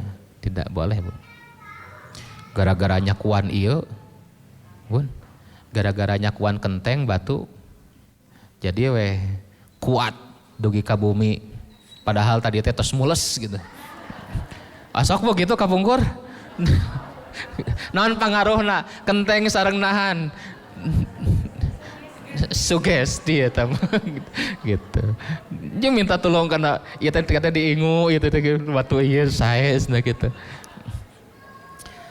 Nah, kemudian dalam aspek juga gini, dalam struktur bahasanya iyyaka na'budu. Kalimatnya kan harusnya subjek, predikat, objek. Ini kalimatnya ditukar, objeknya dikedepankan. Harusnya kalau kalimat aslinya na'budu, saya menyembah. Iyyaka, hanya kepadamu ya Allah. Allahnya yang disembahnya, objeknya dikedepankan. Jadi kalimatnya ada nggak kalimat di sini hanya? Hanya ada nggak? Nggak ada, bahasa Arab hanyanya nggak ada. Ada kalimat hanya itu adalah ketika objek dikedepankan. Maka diterjemahkan oleh para ulama untuk membantu pemahaman hanya kepadamu, tidak kepada yang lain. Nah, seperti halnya bahasa Arab gini. Akaltu hubzan, saya memakan roti. Saya memakan roti. Mungkin gak memakan yang lain? Mungkin. Roti di sanguan, itu mungkin. Tapi kalau di kalimatnya seperti struktur yang ini, hubzan akaltu, hanya roti yang saya makan, tidak makan yang lain. Itu maksudnya. Tidak makan ini, tidak makan itu, hanya roti-rotinya saja. Berarti kalimat iyyaka na'budu, hanya engkau ya Allah yang aku sembah, yang lain tidak ada. Tidak sama sekali. Tidak sama sekali menghambakan diri, tidak sama sekali mengagungkan sampai berlebih-lebihan. Minta tolong juga hanya kepadamu ya Allah, tidak kepada yang lain karena menganggap bisa mendatangkan madarat, tidak bisa mendatangkan manfaat, hanya itu saja. Sehingga kalau kalimat iyyaka na'budu wa iyyaka nasta'in dalam aspek ibadah ini sama kalimatnya yang menjadi kunci kita mendapatkan surga, kunci dalam kalimat tauhid yaitu kalimat la ilaha illallah. Ini tauhid. Ini ibadah ini. La iyyaka na'budu wa iyyaka nasta'in itu kalimatnya nafyun wa itsbatun. Menafikan seluruhnya dulu, kemudian diisbatkan hanya kepada Allah Subhanahu wa taala saja. Ini pun. Jadi kalimat iyyaka na'budu wa iyyaka nasta'in itu harus mendatangkan rasa. Ikrar itu, janji itu, komitmen itu. Itu komitmen. Terus lagi. Kalimatnya adalah kami. Kalimatnya adalah nasta'in. Kami itu satu orang, dua orang? Bisa dua, bisa banyak, bisa ratusan, bisa puluhan. Sekarang sholatnya sendirian. Kita bacanya tetap, oh ini sudah nggak bisa bahasa Arab kata Allah teh. Kan sendirian mah harusnya asta'in. Gitu. Ternyata kaum muslimin ketika menjadi kesatuan, persaudaraan, ikrar, ternyata kita memiliki komitmen soleh mengabdikan diri minta tolong itu tidak cukup sendiri. Kita juga harus menyolehkan anak-anak kita menjadi generasi-generasi yang menyembah Allah Subhanahu wa taala. Maka dalam kalimat Quran, hadis dan lain sebagainya, doa itu tidak boleh atau tidak perlu diubah domirnya. Rabbana atina fid dunya hasanah wa fil akhirati hasanah wa qina adzabannar. Padahal yang doa sendirian. Kan genti kalau bisa bahasa Arab mah Robbi atini fid dunya hasanah. Tapi tidak dirubah. Kenapa? Karena ada makna-makna yang lain oleh Allah Subhanahu wa taala gitu. Inginkan dalam pemahamannya kita Islam itu tidak sendirian. Ada keluarga, ada kaum muslim yang lain dibawa juga dalam ibadah kita semua. Termasuk kalau kita memahami Allah ketika sholat di mana? Allah di mana? Nanti ulama sampai berdebat, berseteru, bahkan yang saling mengkafirkan gara-gara pertanyaan Allah di mana? Allah di mana, Bu? Ada yang di arsy dalilnya, Allah yang disebut di mana-mana, Allah yang ada juga menyebutkan min hablil warid, Allah lebih dekat dengan desir nadi kita semua. Lagi di mana dong? Itu kita tidak boleh perpanjang debat dengan permasalahan di mana-mananya. Permasalahannya bukan Allah di mana, kita mencari Allah sampai mana. Gitu. Nah ternyata kalau kita domirnya iyyaka, hanya kepadamu ya Allah. Kebayang gak kalimat ka itu anta orang yang paling dekat yang sedang diajak komunikasi. Karena ketika orangnya tidak ada disebut dengan kalimat huwa. Ini kalimatnya anta, kamu ditunjuk langsung. Ini bukan kalimat tidak sopan, tapi kita harus memahami dan tumbuh rasa bahwa kita dekat dengan Allah Subhanahu wa taala seolah-olah kita sedang ngobrol. Ketika sujud kita tahu bahwa kita sedang berada di hadapan Allah Subhanahu wa taala. Maka kalau kita baca hadis qudsi, Bun, hadis qudsi. Al-Baqarah berapa ayat? Al-Fatihah berapa ayat? 7. Itu kalau baca ayat hadis qudsi, Al-Fatihah itu bukan 7 ayat. Berapa ayat? 14 ayat. Al-Fatihah itu 14 ayat.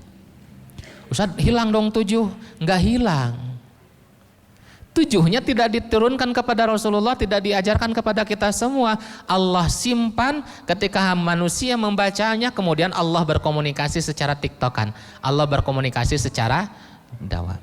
Maka ketika manusia mengucapkan Alhamdulillahirabbil alamin, Allah kemudian mengucapkan hamadani abdi. Ar-Rahmanir-Rahim masaniya abdi. Allah itu terus ketika setiap ayatnya diucapkan dari ayat pertama sampai ayat ke-7, Allah membalasnya. Maka kalimat ka itu seolah-olah sedang ngobrol dengan Allah Subhanahu wa taala. Ketika kita ruku, ketika kita sujud, Allah itu ada di depan. Maka ke dalam kalimat iyyaka na'budu wa iyyaka nasta'in, Allah itu sampai manggil malaikat Jibril, ya Jibril, wali abdi masa'alah. Berikan apa yang dia minta karena dia sudah berkomitmen kepadaku.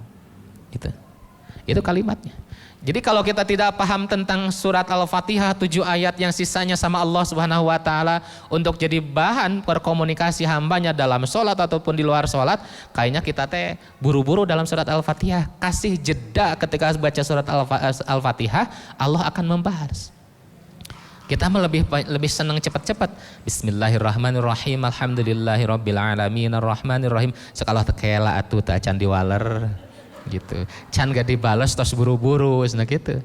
Maka Rasulullah lebih mencintai dalam surat Al-Fatihah khususnya itu jeda per ayat. Meskipun panjang nafasnya, jeda per ayat, wakofkan. Gitu. Itu lebih dicintai. Iyyaka na'budu wa iyyaka nasta'in, itu menggunakan kalimat ka.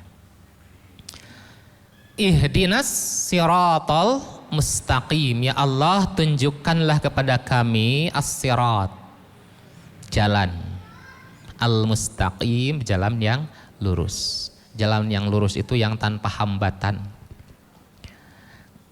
Hanya jalan tanpa hambatan itu melelahkan atau jongjon. Tarosna ka supir Ibu mah ada penumpang. Ibu mah pasti kulem. Gitu. Tarosna ka supir. Jalan yang tanpa hambatan berpotensi besar untuk melenakan. Makanya ketika lelah manusia ingin hiburan, ke rest area we. Ngopi heula sakedap naon tunduh gitu. Cuk ibu teh, ibu mah teu tunduh. Ibu mah tatan di kulem terus. Ihdinas siratal mustaqim, sekalipun lurus oleh Allah Subhanahu wa taala tanamkan, jangan terlalu jongjon, terlalu melenakan, karena nanti memerlukan simpangan-simpangan, tapi simpangan ini jangan sampai kemudian menjadi ngabetahkeun gitu. Ngadon betah di rest area, hesen dugi gitu, susah sampai. Nah, ibadah juga kata Allah Subhanahu wa taala, jalan itu nyata. Bahwa manusia akhir kehidupannya adalah kematian, di kematian ada pertanggungjawaban, ada kehidupan setelahnya. Yang menjadi fokus kita itu adalah jalan ke sana. Tapi jangan sampai betah tarosnya. Kalau di dunia itu betah atau di betah-betah. Atau napi betah banget. Di betah-betah gitu. Nah, ketika Allah Subhanahu wa taala menanamkan tong jongjon teuing, tong betah teuing, karena itu yang sesungguhnya di akhirat. Maka sekalipun betah di lembur batur makan dibetah-betahkeun. Dibetah-betahkeun, bukan betah yang sebenarnya. Karena bukan tempat tinggal kita. Nah, orang yang terlambat untuk sampai itu kebetahan teuing. Kebetahan teuing. Nah, maka kata Allah Subhanahu wa taala, kita itu dalam hadis misalkan Ibnu Umar menyebutkan kun fid dunya ka'annaka gharib. Engkau tinggal di dunia sebagaimana orang asing. Yang harus memahami bahwa beramal, melakukan sesuatu, waktu itu harus diperhitungkan. Ida asbahta falatan tadiril masa. Kalau engkau di pagi hari jangan nunggu sore. Kalau di sore hari jangan sampai menunggu pagi. Apalagi kata Rasulullah SAW, di akhir zaman itu bahaya. Pagi-paginya beriman, sorenya sudah kufur. Sorenya beriman, pagi-pagi sudah kufur. Itu makanya harus siratal mustaqim. Oh, itu target kita. Samakan dengan target. Nah, siratal mustaqim itu kata Allah Subhanahu wa taala, kita cepat. Siratal ladzina an'amta 'alaihim. Siratal ladzina, yaitu kalau ada butuh sampling, butuh contoh, butuh figur, adalah an'amta 'alaihim, adalah orang-orang yang telah terbukti sukses. Makanya para ulama tafsir menyebutkan an'amta 'alaihim itu adalah ar-rasul, al-anbiya, as-sahabah, as-siddiqin. Yang disebutkan dalam Al-Quran 4 kelompok. Minan nabiyyin wasyuhadain was-siddiqin was-solihin. 4 kelompok. Itu an'amta 'alaihim. Orang-orang yang sukses. Dengan sudah disebutkan dengan sukses, karena masih hidup mah belum ada sukses. Sukses itu adalah menurut Ahmad bin Hambal ketika langkah pertama kaki itu menuju surganya Allah Subhanahu wa taala. Jadi sekarang itu hanya kampanye saja Allah Subhanahu wa taala dengan para muazzinnya, hayya 'alal falah, itu kampanye, hayo kita raih kesuksesan. Nah, sukses pertama itu ketika Allah Subhanahu wa taala melihat langkah pertama kaki kita ke surga dan bacaannya salamun alaikum. Ucapan salam, sukses yang sesungguhnya. Nah, kalau ada di alam dunia yang tidak boleh gitu, kalau ada batas-batas yang tidak boleh kita ikuti oleh Allah Subhanahu wa taala, gambarkan yang sama sekali tidak boleh diduplikasi adalah ghairil maghdub. Ya Allah, jangan sampai kita terjatuh, bahkan imitasi pun tidak boleh, menjadi orang-orang al-maghdub, orang-orang yang Allah Subhanahu wa taala murkai. Dan para ulama tafsir menyepakati al-maghdub itu adalah Yahudi.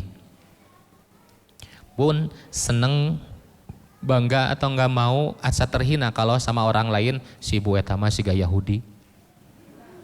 Terhina? Kenapa terhina? Karena nggak mau disebut Yahudi. Tapi gini, kadang orang tidak mau dimerekkan. Tapi kita kadang suka menjadi KW-KW-nya. Al-hukmu yudawwaru 'alal musamma. Hukum sifat. Hukum itu melekat kepada sifat. La yudawwaru 'ala ismi, tidak menetapkan kepada merek. Jadi disebut Yahudi itu merek atau sifat? Yahudi itu merek atau karakter? Karakter. Berarti ada merek nama Muslim tapi sifatnya Yahudi. Itu lain babi sebenarnya nama. Kalau domba dinamaan babi halal haram. Domba di ngaranan babi, iya si babi gitu ya. Halal haram. Kenapa? Karena jenisnya domba. Sekarang babi di ngaranan domba. Nah gitu Bun. Sekarang kita namai Muslim. Tapi hakikat sifatnya Yahudi. Banyak gak yang gitu? Banyak. Cara bisnis kita, cara berinteraksi kita, cara bicara kita. Makanya oleh Allah Subhanahu wa taala tidak kurang. Kenapa kita meminta yang pertama itu tidak boleh dan tidak menginginkan karakter orang-orang Yahudi? Setidaknya di Al-Qur'an oleh Allah Subhanahu wa taala gambarkan ada 7. Apa saja sifat-sifat orang Yahudi itu oleh Allah Subhanahu wa taala. Yang pertama adalah al-maghdub, yang Allah murkai. Murka itu ketika kalelewihi, ngarobah-robah we gitu. Merobah-robah.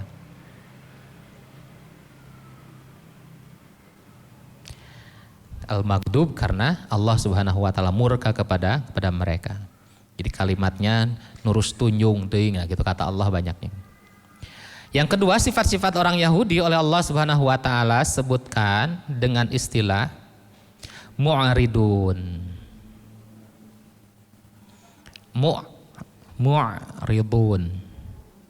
Mu'ridun. Nah, kalimat mu'ridun itu diartikan dalam bahasa kita orang yang senantiasa menolak, culas, memberontak, membelot, itu mu'aridun, arodoh.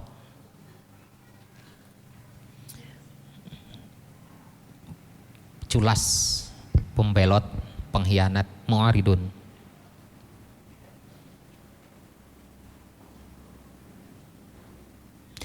Allah juga membahas sifat orang-orang Yahudi itu, yuharrifunal kalima min mawadi'i.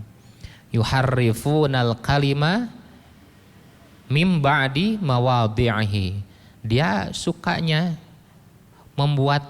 mengotak-ngatik Alkitab dari keasliannya. Jadi kitab sucinya orang-orang Yahudi itu selalu diubah-ubah. Itu kata Allah Subhanahu wa taala.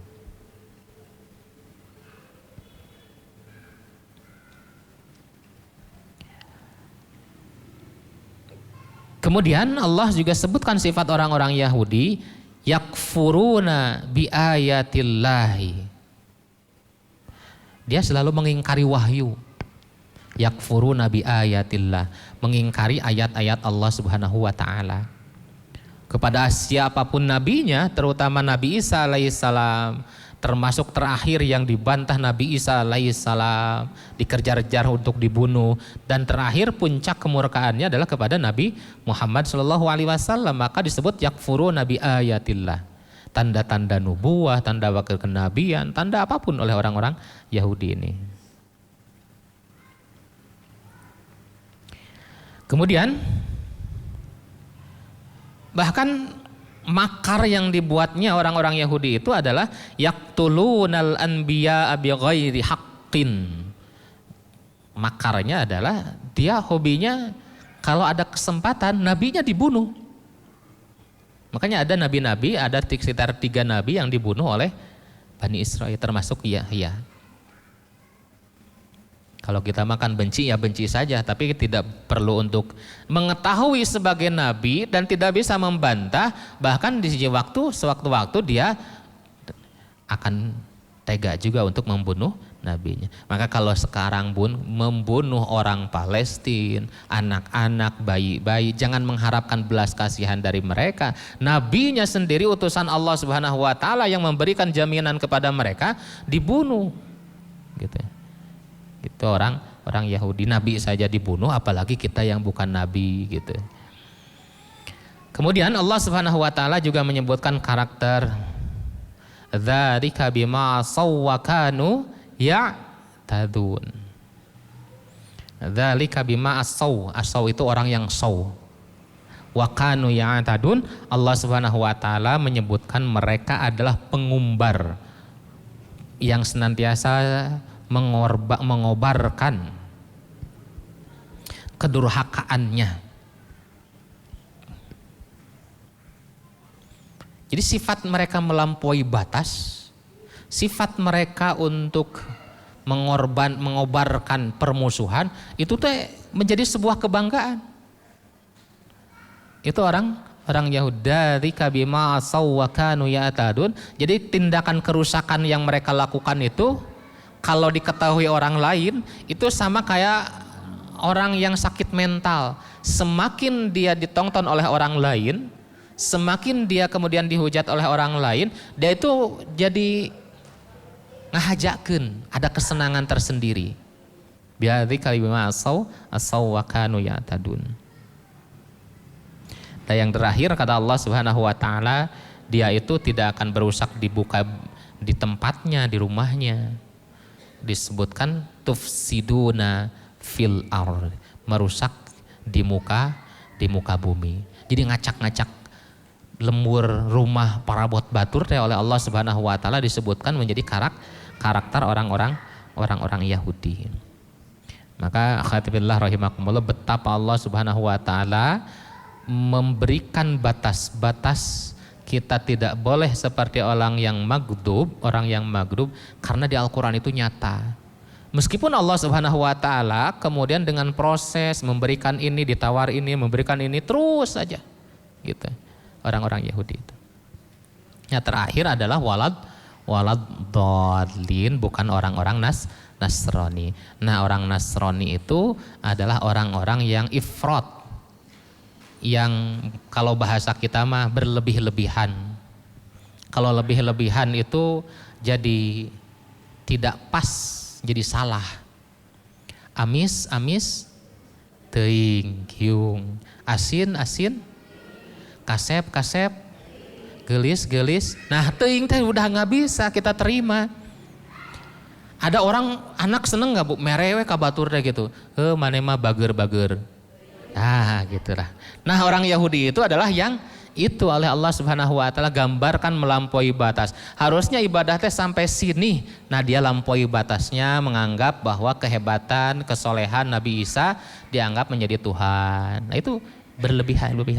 Kita juga dalam kecintaan kepada makhluk selain kepada Allah dan Nabi Muhammad SAW, kecintaan biasa-biasa saja, jangan terlalu kemudian seperti karakter Abdolin, seperti karakter orang-orang Nasrani yang sampai mengkultuskan bahkan mensejajarkan dengan Rasulullah dan Allah Subhanahu wa taala.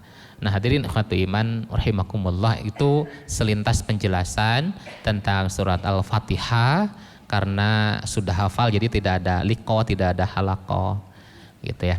Dan terakhir sebelum nanti kita bubar, kita minta waktunya kisaran 15 menit ya untuk menjadi konklusi, menjadi kesimpulan. Tadi sudah disebutkan kalau kita untuk khusyuk, untuk fokus itu modal pertama yang harus kita tebalkan, harus kita pelajari adalah aspek ilmu. Ilmu semakin digali, semakin diperdalam, semakin diperluas, maka semakin fokus kita kepada Allah Subhanahu wa taala itu mudah. Tapi kalau ilmu kita tidak perdalam, ilmu kita tidak perluas, tapi permasalahan hidup terus bergelora, maka semakin tersita juga kehusuannya. Itu Bun. Dan terakhir sebagai penutupnya, Bun, mungkin saja Allah Subhanahu wa taala kita tidak temui, tidak kita jumpai karena kesibukan pikiran kita dengan permasalahan dunia, dengan permasalahan apapun. Ada banyak orang yang tidak bisa menjumpai Allah Subhanahu wa taala dalam sholat. Karena Allah sudah gambarkan fawailul lil musallin. Ada betapa banyaknya orang-orang yang dalam sholatnya tidak ketemu dengan Allah Subhanahu wa taala. Mungkin juga bagian dari itu kita. Dan ada juga ada orang yang mendawamkan saum sahur pada waktu subuh, kemudian buka pada waktu maghrib, tapi juga tidak ketemu dengan Allah Subhanahu wa taala fokusnya. Tidak khusyuk menjalankan saumnya. Bahkan hadis menyebutkan tidak ada yang didapati oleh orang yang saum pada saat itu illa al-ju' wal atas, kecuali lapar dan dahaga, tidak ketemu sama Allahnya. Bahkan ketika kemudian ada orang menabung untuk umroh, tidak murah dengan harga yang begitu mahal, atau bahkan haji mengantri tahunan sekian lamanya, tidak jarang juga yang kemudian di Baitullah tidak ketemu dengan Allah. Muhammad ibnu al-Mubarak bahkan menyebutkan dia datang jauh-jauh dari tempat yang begitu panjangnya untuk menghabiskan waktu hanya untuk beribadah haji. Tapi kemudian Imam Ibnu Al-Mubarak menyebutkan saya tidak ketemu dengan Allah karena khusyuknya yang hilang. Tapi jangan khawatir ketika sholat tidak ketemu dengan Allah, saum tidak ketemu dengan Allah, ataupun haji juga tidak ketemu dengan Allah Subhanahu wa taala, dengan kebisingan hidup yang kita jumpai, fokus yang kemudian kita tersita. Tapi kata Allah Subhanahu wa taala disebutkan dalam satu hadis bahwa aku bersama orang-orang yang kelaparan. Aku bersama orang-orang yang kehausan. Aku bersama orang-orang yang kesakitan. Maka kata Rasulullah, jumpain mereka, bikin mereka tersenyum, bikin mereka bahagia, maka aku akan mendekati sedekat-dekatnya, karena engkau telah bisa membuat mereka tersenyum, aku pun tersenyum kepada kamu. Jadi momentum ini, Palestina, orang yang ada di Gaza, sebetulnya itu ujian untuk mereka atau ujian untuk kita? Untuk mereka, mungkin saja mereka sudah kuat dengan ujian. Bahkan ibu pernah tidak mengantarkan anak untuk kuliah, mengantarkan anak untuk sekolah, kemudian dalam hati ibu yakin kembali atau yakin tidak kembali? Yakin kembali? Orang-orang di Palestina, Ummu Yasin itu ketika mengantarkan anaknya untuk pergi ke madrasah, Bismillahirrahmanirrahim, kemudian dia menyebutkan bahwa aku hantarkan kamu untuk syahid fisabilillah, atau kembali lagi aku dengan pupuk, untuk dipupuk di semai dengan ketauhidan.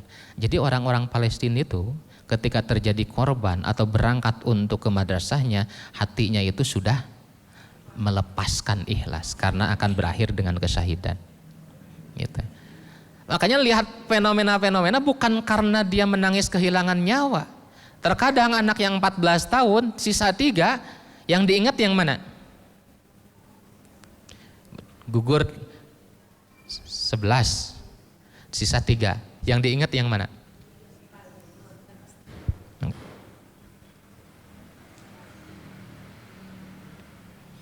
Yang mana yang diingat?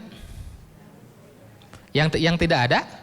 Ternyata yang diingat oleh ibu-ibu Palestina itu yang 3. Kamu kakak-kakak kamu mas sudah duluan. Kita kapan ya, siapa yang nyusul gitu. Jadi yang dikuatkan oleh dirinya adalah kita sudah keduluan oleh orang lain. Saya sudah keduluan dengan teman saya. Makanya bocah-bocah yang pegang bola kemudian dia diwawancarai oleh reporter, kamu nggak ada rasa takutnya? Nggak takut. Akhafu billah, saya hanya takut kepada Allah Subhanahu wa taala. Ketika ada orang yang korban, ketika ada peledakan dengan bom, dengan pesawat, dengan apapun, dia menyebutkan yang saya pedulikan adalah bagaimana teman saya, kemudian saya harus menjadi orang yang menolongnya. Adapun dengan kamu, akhafu billah, saya hanya takut kepada Allah Subhanahu wa taala.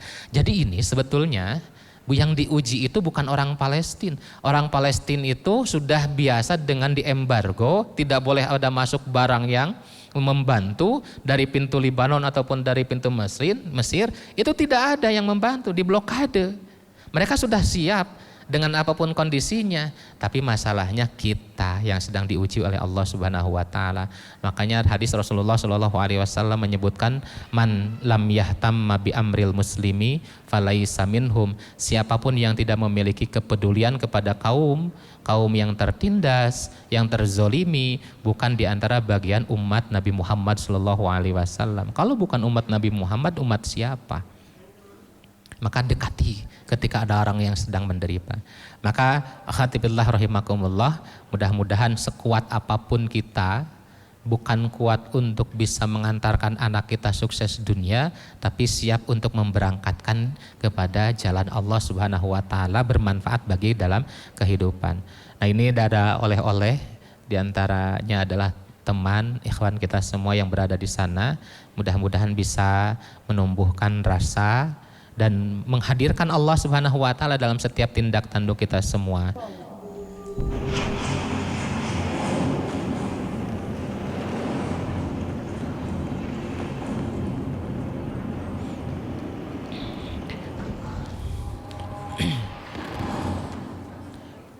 Nah, ini Bun, hari ini sudah hari ke minggu ketiga karena dimulainya dari tanggal 7. Mu'alimu Gaza taghyirat bil kamil. Ini Gaza katanya luluh lantah, tidak tersisa sama sekali. Jadi Gaza yang tidak tersisa sama sekali. Al kamil, sempurna seluruhnya, luluh lantah. Jadi kalau kita biasa melihat barang yang reruntuhan, ini yang dicari itu adalah manusia gitu. Anak-anak yang tidak berdosa, perempuan-perempuan yang tidak berdaya, yang mereka pikirkan bukan hartanya gitu.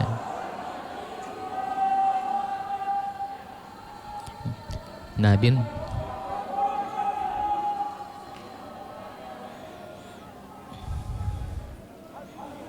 jadi kita bisa saksikan bagaimana kekuatan mentalitas ketika menemukan itu oleh syekh, oleh gurunya, la tabka, jangan sampai menangis, jangan meneteskan air mata. Mereka semua sudah berbahagia di hadapan Allah Subhanahu wa taala dengan kesyahidannya.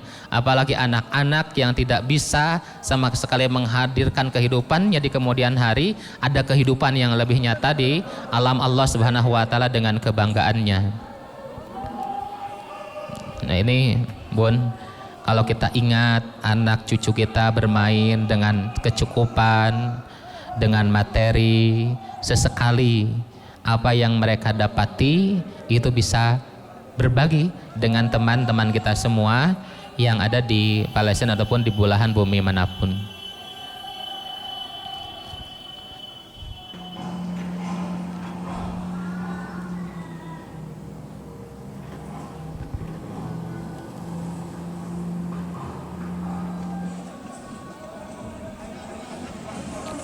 Mushkalam Yusuf kulluila masirul ma'anan. Ya, tidak ada kata-kata yang bisa mewakili penderitaan orang-orang kecuali dengan doa gitu, dengan kemampuan yang mereka miliki. Nah, ini disebutkan hadhil mazazar. Ini adalah peluluh lantahan katanya. Ini adalah penghancuran dari orang-orang yang pembohong dan pengkhianat.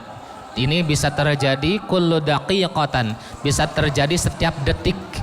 Jadi kalau kita merencanakan makan di mana, kemudian stage di mana, ini setiap detik oleh Allah Subhanahu wa taala diperlihatkan kepada kita semua, mata roha tatawaqaf, kapan kita istirahat dari penindasan, dari penyiksaan ini.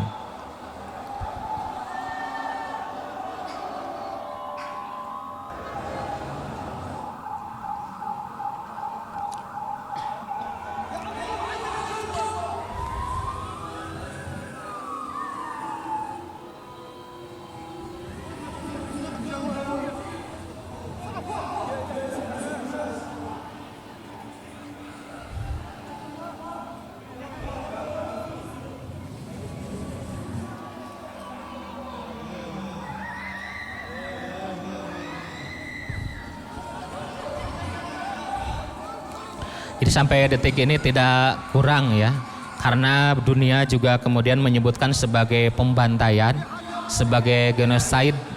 Jadi kalau orang-orang Palestina, orang-orang Yahudi menyebutkan mereka korban genosida dari Hitler, dari kejahatan orang-orang Jerman, justru mereka kemudian malah membalas kepada kaum muslimin yang dulu pernah menerima sebagai tuan rumah.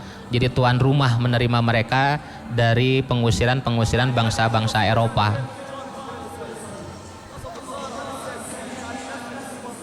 Nah, dia menyebutkan bahwa tidak ada sama sekali belas kasihan. Yang menjadi target adalah tempat-tempat yang secara hukum PBB itu tidak boleh sama sekali, termasuk anak-anak, reporter, rumah sakit, dan tempat ibadah.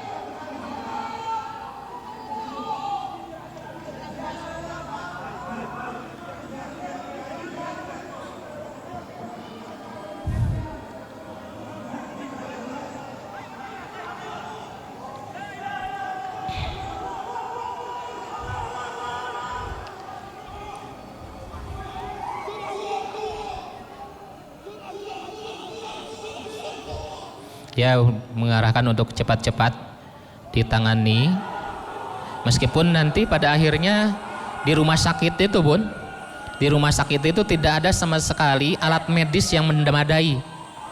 Jadi kalau kita biasa di anestesi, dibius, itu orang-orang Palestina itu untuk menjahit luka yang robek itu tanpa ada biusan sama sekali. Jadi kecosan atau tusukan jarum itu betul-betul dirasakan oleh korbannya, sekaligus orang yang mengoperasinya harus membutuhkan keberanian.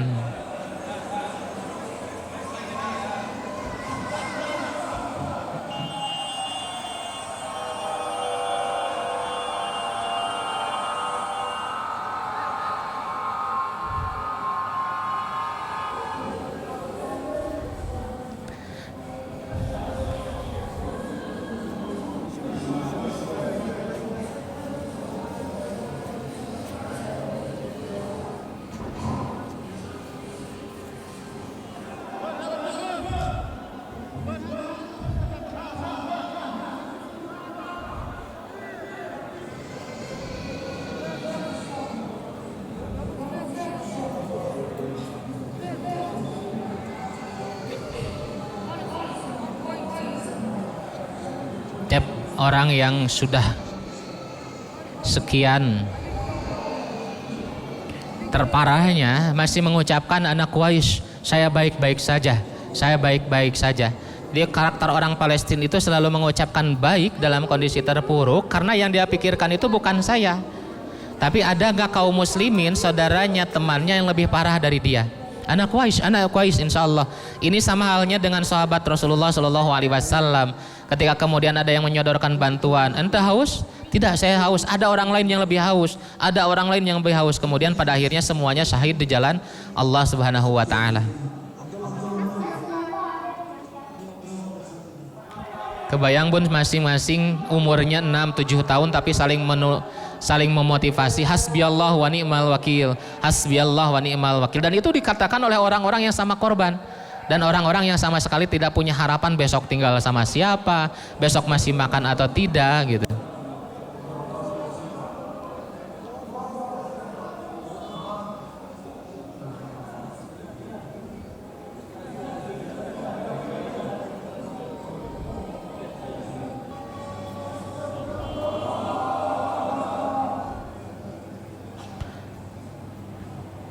Aksaru makana fi adadis salawat, banyak tempat-tempat yang dilakukan jadi tempat salat hari ini. Jadi Gaza itu ibarat kuburan bagi orang-orang yang beriman, tidak sama sekali mau untuk meninggalkan sejengkal kaki pun dari tanah Gaza, karena itu yang diharapkan oleh orang-orang Israel, oleh orang-orang Yahudi. Sekarang itu yang menjadi kebanggaan, kebahagiaan kita diwakili. Tapi pewakilan itu tidak boleh selamanya. Saat ini diwakili pertolongan oleh orang-orang yang dari Mesir dengan menggondong tas yang begitu besar untuk bisa masuk ke Gaza, atau berkonvoi ria orang-orang dengan memakai kendaraan, termasuk dari Libanon, dari semuanya itu sedang menunggu kita semua yang hanya bisa diam, tapi kemudian kita menunggu waktu kapan pada gilirannya Allah Subhanahu wa taala panggil. Mudah-mudahan apa yang menjadi uluran tangan, kebaikan bunda-bunda semua, minimalnya harta kita sampai ke sana. Dan yang tidak boleh kemudian dihentikan adalah lantunan jeritan doa kita kepada Allah Subhanahu wa taala. Mudah-mudahan Allah Subhanahu wa taala menurunkan bala bantuannya untuk menolong kaum mukminin dan menghancurkan kaum kafirin. Kita berdoa kepada Allah Subhanahu wa taala, tapi sebelumnya ada uluran atau ucapan terima kasih dari guru kita Ustadz Datan yang menjadi wasilah turunnya bantuan kita semua kepada orang-orang, kepada ikhwan saudara kita yang ada di Palestina. Assalamualaikum warahmatullahi wabarakatuh. Saya Tata Ahmad Santana dari Madinah Al-Munawwarah di depan Masjid Nabawi. Saya ingin menyampaikan ucapan terima kasih dari jazakumullahu khairan katsiran atas perkenan ibu-ibu salihah dari Majelis Taklim Humairah yang telah berkenan untuk sama-sama berjuang melalui hartanya demi kepentingan anak-anak kita, orang tua kita, saudara kita di Gaza Palestina. Semoga setiap rupiah yang disedekahkan, yang dizakatkan, yang didonasikan akan dicatat sebagai amalan solehah di sisi Allah Subhanahu wa taala. Teruslah berjuang untuk sesama sesuai dengan salah satu karakter pengikut Rasulullah SAW, Muhammad mencintai yang satu dan mencintai yang lain. Terima kasih. Wassalamualaikum warahmatullahi wabarakatuh.